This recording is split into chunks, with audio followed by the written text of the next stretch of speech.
Soumya Datta. I'm from London Stock Exchange. I'm part of infrastructure and cloud, 20 plus years in infrastructure domain. I've started my career in database, but last 20 years largely into data center and overall infrastructure. So our topic, before I delve into the topic, let me ask my esteemed panelists to introduce themselves. We have a power-packed panel here. Closely, I think it covers the entire data center cycle in terms of their experience from engineering to data center implementation, design part of it. I'll ask Devi first. Thank you, Soumya. Well, good afternoon, everyone. I'm Devi Singh. I have about close to 22 years of experience. I started with, the captives, and then I've been with the banks over the last 10 years. Pretty much a cross-cultural experience. I've been in US, UK, in France, and India. Started with a Unix developer, and eventually, started taking up leadership roles. But I would say, data center has always been close to my, work, close to my heart. So it's always interesting to, talk about it, and I would be delighted to share some of my experiences that I have been having all so far. So thank you so much. Sure, thank you. Aziz? Good afternoon, everyone. Hi, good afternoon, everyone. Myself, Aziz Mirza. Currently, I am working as a data center lead India for JLL. I am a certified data center and project management professional working in industry from last 24 years. And I had worked on diverse portfolio, which includes project management, construction management, and some of the advisory assignment. I was very fortunate enough to start my first data center in 2016. And since then, I am building data center across India. And I have seen that decade of complete change in the data center industry, starting from tier 1, tier 2, tier 3 classification data centers, and now the tier 4 classified data centers with lots of technology advancement. And JLL has trusted us and trusted me and given this opportunity to lead the business for data center in India. And very happy for W.Media to give me this opportunity today to share my experience and insight with the fellow panelists, as well as the esteemed audience as well. Thank you. Over to you, sir. Good afternoon, everybody. My name is Rajesh Dangi. I'm the CDO for a data center called NextGen. We run clouds, we run storage, we run co-locations, and we have 8 data centers in country. And those of you who voted now in the recent elections, we ran the ECI entire stack for BSNL. So we run government, maybe 400 or 500 customers and 400 or 500 enterprise customers. I am 30 years into this field, and the field excites me as it was from the day one. I started my career as a programming in COBOL, like he said, earlier ones. I ran global data centers for NetApp as a head of engineering support. I ran JD Edwards for Oracle for release engineering for 3.5 years. I am now for last 9 years working with NextGen and changed a lot of hats in terms of emerging technologies, building cloud, building storage. I'm an open source enthusiast. I am also part of METI's Technical Advisory Committee for CSC and Skill Committee for Advisory for Government of Karnataka. My passion is more about innovation, compliance, and then obviously technology on which, kind of thing. So very happy to be part of this panel. Thank you, Rajesh. Hello everyone, my name is Tushar Vedikar. So I'm Director for NV5 Mission Critical. It's an M&E consultancy firm specialized into mission critical facilities. So basically we focus on data centers, research labs, R&D facilities, etc. We are majorly into design and commissioning. At least for me, I've been doing designing from 2008. And I was fortunate to start doing data center design from 2012 when data center was not as big as it is today.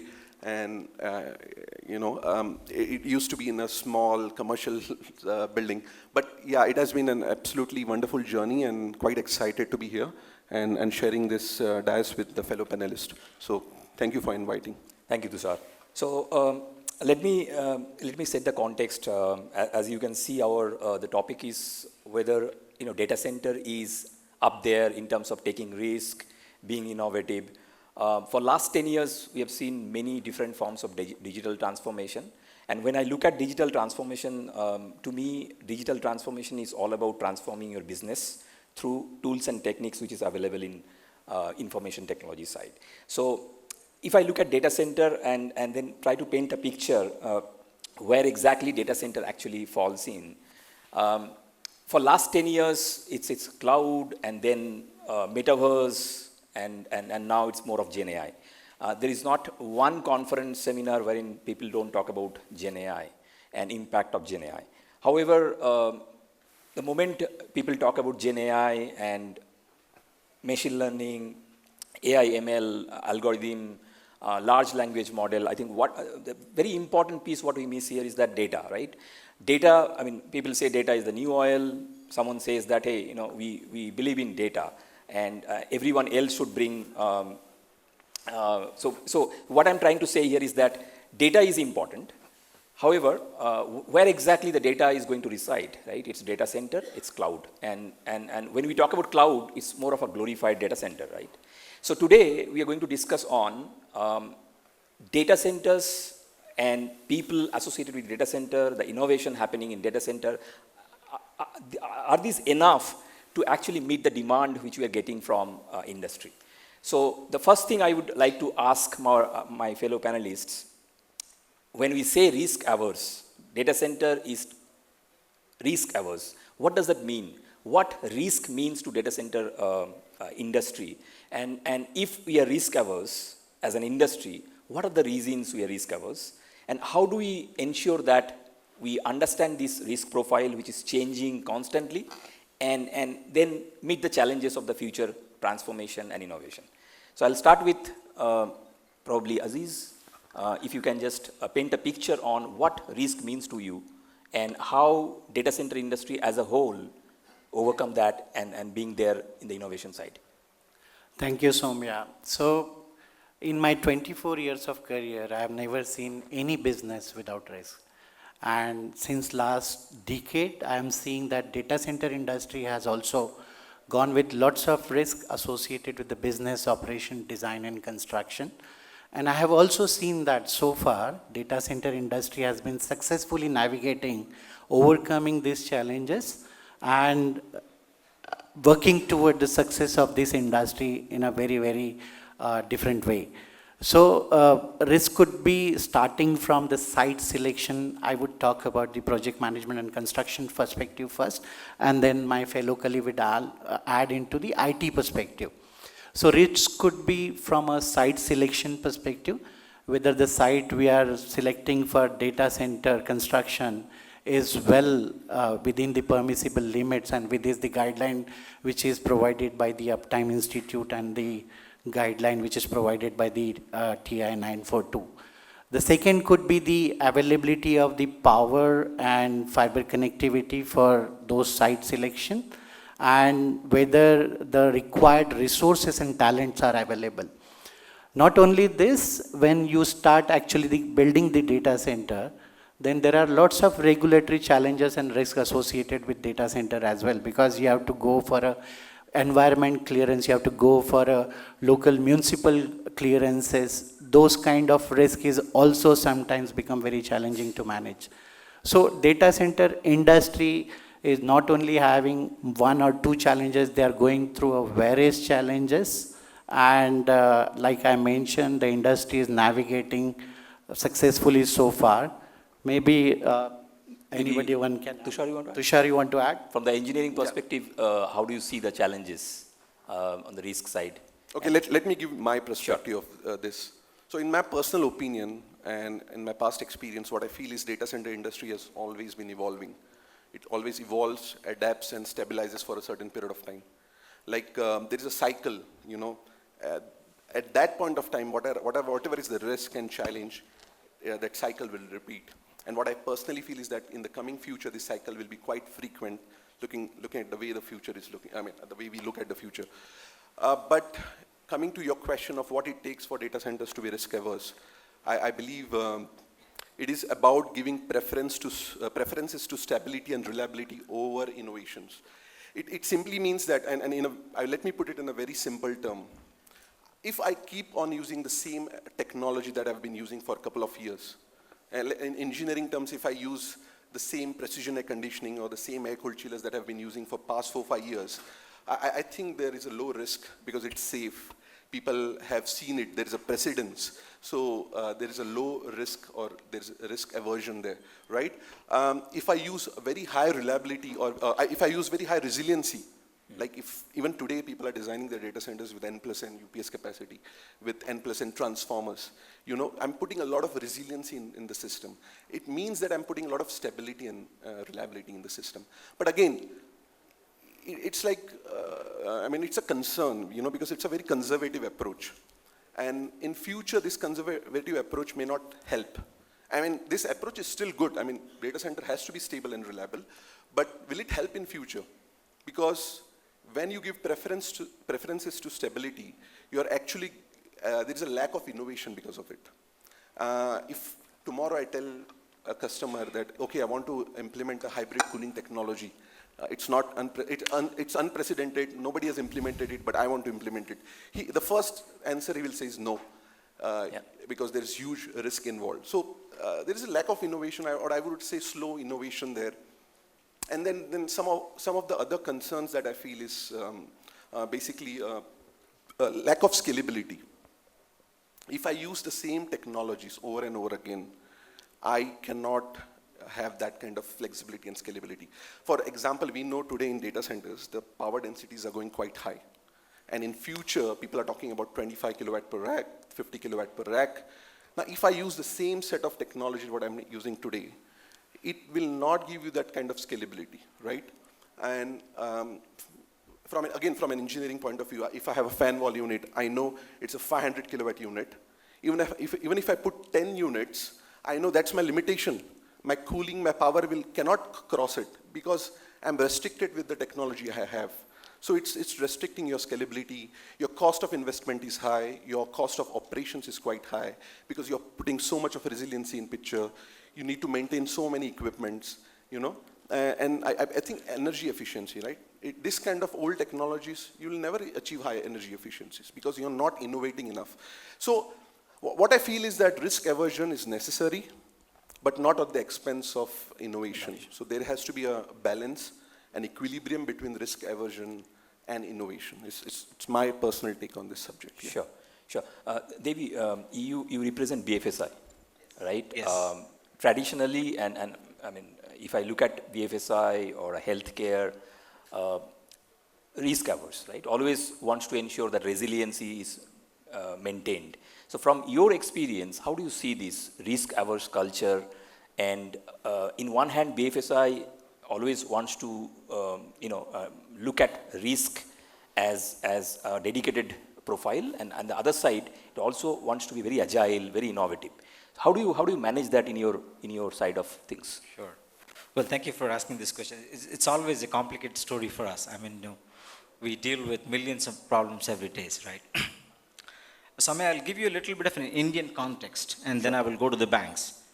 We talk about last one decade. We have seen an exponential growth in the digital economy in India.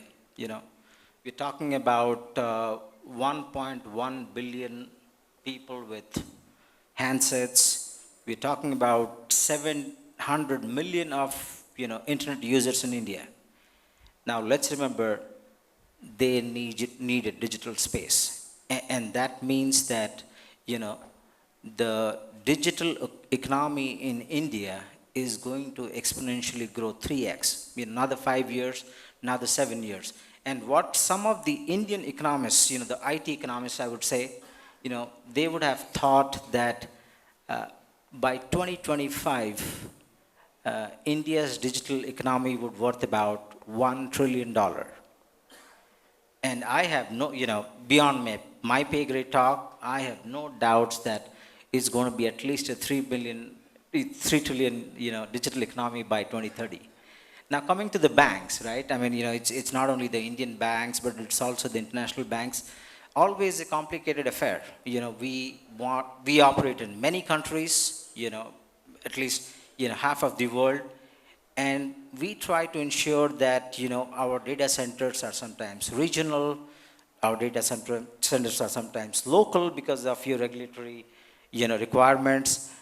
And, we also have made commitments to the, regional regulators in terms of reducing the carbon footprints, in terms of how we could be a bank which not only does business, but also contributes to the, carbon utilization of the region, right? So, it's an important target for us. And, sometimes the way it happens is it's also part of our value, meaning, anyone and everyone would attempt to see, how do we reduce the digital footprint, and therefore the data center is a larger piece to it.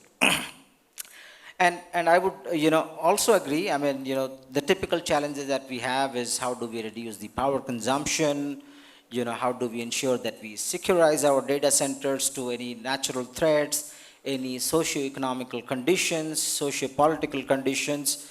All of that is very important for us. And sometimes, what's an interesting challenge which is evolving for us is that how do we converge our on-prem to the CSPs, like the Amazons of the world, like the Googles of the world, because we certainly do not want to operate ourselves as the private cloud provider, and we need to ensure that how do we get hybrid, how do we do the best of what we do, and how do we also leverage on some of these cloud service providers around us.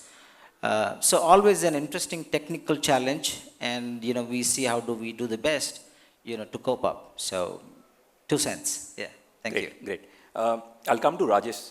Rajesh, I think you have 2.5 decades of experience, and you have seen many different transformations from, you mentioned COBOL, from mainframe, and today everyone is talking about GenAI. And every time a transformation happens, I remember when I was in database, I even worked in Microsoft Access. And then data warehousing came, and everyone thought, hey, I have to work in data warehousing. And then data lake came, and then AI ML, right? And similarly, I remember in 2015, 2016, when everyone was talking about cloud, right? All infra guys wanted to be part of that. And then, of course, GenAI, and everyone wants to be part of GenAI. So you have seen many different transformations in last 25 years. My question to you is, in this industry, how do you see transformation is taken into account in terms of innovation, in terms of understanding where the industry is heading, and how this industry is prepared for that? So where innovation comes in stack of things, and how do you think that in last 5-6 years, what are the 3 things you want to mention as far as innovation is concerned? Sorry, 3 things I asked, I mean, in one question, but if you can just paint a picture there. Sure, thanks for this. So way back, I think, how many of you got 286 at home? 286 Intel 8086 chips. Is it audible? Sorry, 8 audible? MB or 16 MB kind of computers. So my first computer was a 286 gifted by my dad, and I used to do MS-DOS. And the same day, the excitement that came to me continues till date. So thanks to all the complexities we guys are adding to our own plate, it's like a buffet full of all cuisines, and your appetite is only this, right? So I want to bring this perspective saying, we talked about risk aversion, right? So we run a data center. That means every customer, his third-party audit is pointed to me, saying, how can you bring me like this CloudStrike kind of a fun that we had. We had ISOs, all these compliances, quality. I'm just taking a dig, but this is just to bring everybody down, saying that don't buy hypes. Our common sense jugaad is the best jugaad. I don't trust myself when I do certain project planning. I'm a certified PMP, ISO 27K auditor, PCI DSS auditor. So I keep wearing multiple hats when I actually concoct one theory or a strategy. What we have seen is risk aversion is played by every individual. and our safety factors are always 4x. अपना एक FD account होगा, अपना एक Paytm account wallet होगा, अपना एक FASTag का account होगा. We are always ensuring that we will never run out of our gas, which is our operating, income as well as working capital. Same way for data centers. When I've seen the story from the first data, I ran one of the world's best data centers, I think 16,000 racks for NetApp, sitting in Bangalore and running 200 people. Guys, one of my colleagues is right here. All this is excitement when you actually compartmentalize the risk. First and foremost, our own principle in NextGen is we have infinite resources, but we don't add all those resources or all eggs in one bucket. We compartmentalize clusters, 8 racks to 96, 8 hosts to 8 racks, 8 hosts to 96 hosts, 8, and then we ensure that the risk is only limited to that, and the risk can come from anywhere. Whatever anybody claims and tells me, saying that there is something called as a zero trust, I can give you some product on antivirus, we always take it with pinch of the salt. Our data center has never gone down for 9 years, because what is data center going down? It's an instance going down, or a host going down, or a network going down, or a switch going down. So if you isolate certain things, you will be far most comfortable in terms of risk aversion on a technology part of it. I wanted to bring one more perspective in terms of risk for a national. I wrote a book on cyber resilience and espionage 4 or 5 months back, and I have a privilege of NSA guys and certain founders and everybody writing epilogues for that. One of the things that I learned there, from their kind of a DNA also, is that there are 3 things. I think Gartner has also put it right way. There is a data sovereignty, there is a technology sovereignty, right, and process sovereignty or operational sovereignty. How am I dependent? If I buy a car, can I avoid going to a service center? Can I manage it myself? I had a Bajaj Chetak and I used to repair the carburetor myself. I'm not an engineer, but I always thought engineering is the best way to remediate certain things. So I used to repair my carburetors. Today it's a replacement methodology, that if something is not working, you just replace it. So engineering is dead at that point of time. Now the resiliency from data sovereignty, which is the disk that I have, is my data secured? What is data for a data center is far more important, is configuration files. If I have my configurations files available to me offline, when anything happens, can I replace it to the earlier one and bring the system up? That is the first thing. Similarly, do I have the skills, the technical sovereignty? That risk I want to mitigate, maintaining those required skills within me. Though I have OEM supporting, but I have to go the same processes that we sometimes throw at the customer, saying open a ticket, wait for the SLA, and by the time you buy the time to resolve certain things, obviously. Third thing is operational sovereignty. Saying, and I am running these operations, do I have dependency on my OEM engineers? And if that engineer is on vacation, what happens? So when we actually look at the innovation part, we have already innovated. From co-location to containers, that entire journey has been always in a thought process saying that I should not have single point of failures anywhere. We ran elections recently, and we were told that there are outside actors who will bring my system down. We created 3 air gap environments where everything was kind of delayed, and it's completely Indian jugaad. We did not follow a standard SOP of any OEM. We always went and did our own analysis in terms of what can go wrong. If I want to bring this down, what would I do? Can I come via network? Can I impact my storage? We did not take the security updates for last 90 days, 30 days for big setups, so that we don't want to say that something is failed. And that is our idea of risk aversion. In innovation for data center, I think today we are making a big mistake. All of us in India, suppose all citizens of India are staying in one single city, what would happen? It's a chaos, right? So we want to distribute it to A-class cities, B-class cities, C-class cities, and then our strategy is to empower those B-class and C-class cities so that The movement that happened in 70s or 80s where people left their villages and came to this cities and then grew it into a bigger masquerade now, is that we want to now spread the thing. And the same thing, so when I proposed this thing to Karnataka government also saying, don't look at data center in a single silo. You have edge data centers, you have normal data centers which we operate today, and then you have data center parks. So depending on your workload, you should do promotions. Everybody has this myth saying edge data center has to be near to a consumer. And near to a consumer is dictated by ISP and a peering location. It has nothing to do with where you are putting your edge data center. So we tied up with Nixie. We are running today 34 different edge data centers with peering points on Nixie, where customers' data or application is available on at least 5 to 6 ISPs, right, simultaneously. And that gave me far more resilience. And this is again the Indian jugaad. What we wanted to do next in terms of, how do we do co-location, how do we do clustering of the applications, is what is dictating most of the stuff. Imagine now, everybody of you have firewalls, you have switches. I have 8 data centers, 18 firewalls per data center, and I generate 3 GB of firewall logs every hour. It is humanly impossible for any system to correlate that and bring that together.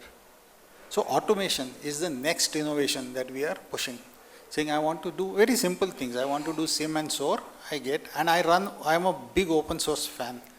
We run most of the tools which are OEM tools, plus we complement that with open source tools. So that I have my own thought process in terms of how do I architect that portion. So when we created that automation part, we were far more successful than other traditional this thing where nobody can now today bring down my data center. It can only impact a specific part which is isolated and is specific technology that is targeted. Third very important aspect now which is happening is compliance. One of the biggest hurdles that we will see is the compliance when the DPDP rules come in. Today we talk about data sovereignty. I think I salute the government of India. At least 2 crores have been allocated for forming the first DPD board. Now that is first stepping stone. People are critics saying, oh, 2 crore is not enough and all that. But this is just a start where I'm very much positive that it will grow because the business is growing that way. What is happening today is with compliance, a business can be stopped tomorrow. And most of the enterprises don't understand this, the importance of the compliance. We at Data Center also, we have actually did a lot of things for a non-profit thing. We created something called as a Unified Controls Framework. This was inaugurated by ex-DG of NISG last September. We studied 28 different domains, from NIST, CIS to ISO 27K till our IIT Act 2000, METI guidelines, and we segregated those into 3 things. One is standards and regulations. Then there are laws that we have, a specific law that we can get, and then obviously you have global kind of so standards, regulators and law. So regulator being say RBI for BFSI. So what is RBI saying on guidelines? And then we created those into different controls. And there are 350 controls that we have. Now every control, let's take example, user access, password change policy for 90 days. This control can be done automated also, as well as there has to be ISMS policy for that. So when we actually created this, we then came out with 1800 validations. And now that thing is going to help us in terms of creating something where we make far more advancement in terms of the security, resiliency and risk aversion of our data centers. I can go on with multiple of such this thing, but to get a gist of it, I think automation, edge, AI ML, I know it's a double-edged sword. We are trying to do certain things, but we are also doing internally a lot of stuff on AI.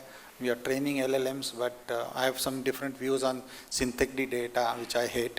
That you create synthetic data with one computer and then give it to another. It's like falsifying yourself, only saying, okay, I tell him that he is a vice chancellor of a university. He tells me that you are also vice chancellor of another university. It doesn't work like that. It has to be some kind of a strategy. So we have started working with publications. We are doing MOUs and we are getting their authentic data. See, one of the biggest advantage of India is that we have tons of languages, styles of languages, right? Accents of people. Now, when you do verbal communication, rest of the world, I pity them because it is only in English that they are trying to do certain things. Again, not undermining that, they have done amazing work. But if they wanted to do that work, it's like anybody says that if you drive in Bangalore, you can drive anywhere. Same way, if you work with Indian LLMs and take the Indian data, and Indian data is vast. We have our own Sahitya in so many different languages, right? I come from Marathi, this thing, I know Sanskrit, so much things to learn. We have publications which have been doing publications for 75 to 80 years. We have university theses that are sitting. All this data is actually a raw gold that can be put forward to the LLM. So we started doing MOUs with various things, and we will then start foundation models of the LLMs. Like what Bhashini is doing. Bhashini is trying to do crowdsource certain things. And then we will open source these LLMs to those guys, saying that, okay, if you're into research, if you're doing certain things. So that is our bit in terms of doing. For staying back from data center, I'm making good amount of money. We have good amount of customer base. But when we actually focus on innovation of data centers, I think it is going towards edge. It is going on automations, and it is making us far more compliant with the regulatory framework. Thank you. I think, Rajesh, you kind of covered three different questions in one, right? I think you started with risk aversion, and then you mentioned automation as one component of innovation, and then you touched upon the regulation and compliance part. Anything, Devi, you want to add on the regulation and compliance part? We have 4 minutes of time. If you can be brief about it and then add something specific from the banking side of it. Sure. Again, I mean, Indian context and then the global context, right? I mean, if we talk about Indian context, the regulatory, India is seeing a regulatory evolution, I would say. I mean, there are, it's an aggregation of a lot of international IT laws. For example, you've got the NIST. For example, you've got, the CERT, and all of that, put together. India is seeing that evolution. And the good thing that we have, quite often noticed is that some of these, Indian tech startups, or, for example, some of these Indian BFSIs are very good and very quick at adapting. I've seen both sides of the world, and it's always interesting and amazing to see how soon they pick up. And when I talk a little bit about the European context, I mean, I shouldn't say that, but the industries out there are still a little lazy. I mean, they're late adapters, and the way it happens is there is an enforcement from the regulator, and they start picking it up from there. So which what means is that, data centers, the IT as a whole, is not, I would say by default compliant. It sometimes happens is that they are reactive versus proactive, right?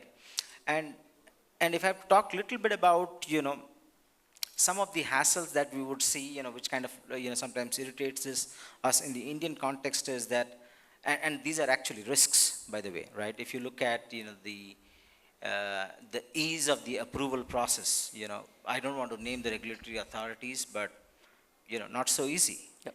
If we talk about, the clarifications that we would need on a follow-up, never easy, right? Versus if you look at the, European context or the US context, I mean, typically it comes as an MRI, which is a management requires attention, or an, ECB recommendation, and, fairly straightforward, and then there are technical associations to support, meaning, if you're operating in an European environment and you're trying to bring in compliance, you have got the right regulatory, technical bodies, who are willing to either agree or disagree.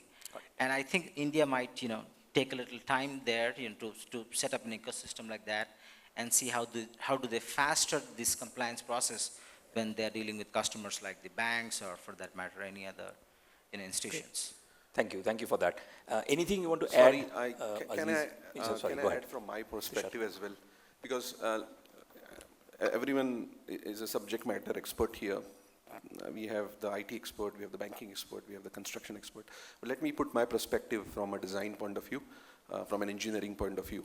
There was one point which Mr. Ganesh tapped was on compliances, regulatory compliances and issues. From an engineering point of view, in India, this is one of the major risks when it comes to designing, constructing, and operating a data center.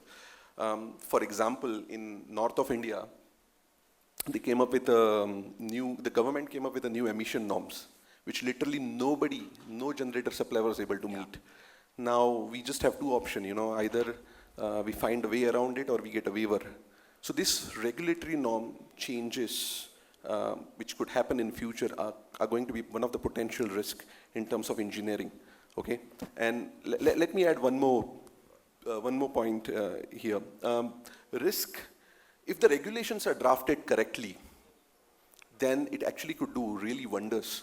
And I just wanted to give one example. If you can be very brief about it, times is up, so. Yeah, I will, okay. Okay, this was interesting, so I just thought Sure. I will share 2 Please, minutes on it quickly. Few years back, the way we used to do design data center is, we used to get a plot. We used to have a data center building, and then we used to have this generator gantry, this huge gantry used to be G+1. The local regulations used to always restrict us to 2 stories. You cannot go more than that. So we have 30, 40 generators all lined up in G+1, and it used to take a lot of space. So the plot utilization was very, very low. Because of that, the data center, space available for data centers was very low. The floor area was low, the power available was low. So the megawatt per acre kind of KPI was low. But then came the data center policy. It was the regulation was drafted with the help of industry experts. And that allowed the DC industry to have a G+5 generator gantry. So now we could have 6-story gantries that can be connected to the data center building. And now the plot utilization is amazingly improved. Now I can have a bigger floor plate. I can have more white space. I can have more power. I can have more megawatt per acre. So if a regulation is drafted correctly, especially in the near coming future for data centers, if it's drafted with the right expertise, it could do wonders. So Just 10 seconds. Yeah. I just wanted to add that, and like one organization can do so much to secure our regulations perspective for the data center. Imagine that if the industry come together and form a self-regulatory organization which can support to design the guideline for data center design, operation, construction, and security and IT policies. This will definitely grow. Not only that, they can also create a talent pool. They can create an academies where the scarcity of talent can be taken care of, where the new engineers and talent coming can be trained. That will definitely add value to our data center industry. And this way, we can mitigate some of the risk that is forecasted in the future because of the technology advancement.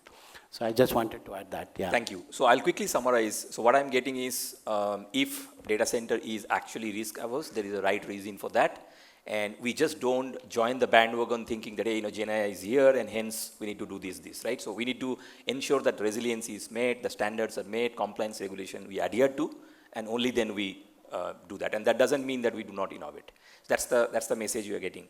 Thank you so much for adding all your insights. Fantastic. If there are any other questions, we can take it outside. Thank you. Thank you all.